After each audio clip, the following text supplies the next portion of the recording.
की नई गाड़ी है। गाड़ी भी नई है हमारी, तेरी तारीफ भी नई है, हमारी भी नई है गाड़ी। हाँ भाई, सारे की नई गाड़ी।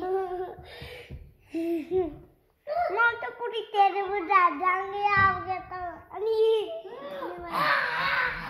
मैं तो तेरा अपनी गाड़ी कहता हूँ, मैं तो दादी अपनी गाड़ी का मैं तेरी गाड़ी का गाड़ी फोड़ दे, गाड़ी मैं तेरी गाड़ी फोड़ दूँगा दे चल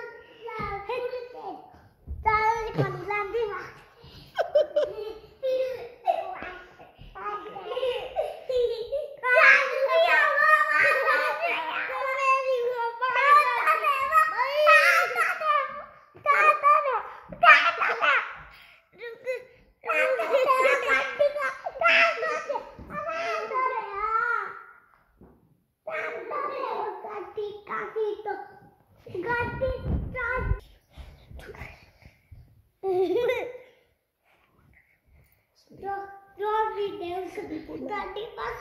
संदीप बोला गाड़ी वाले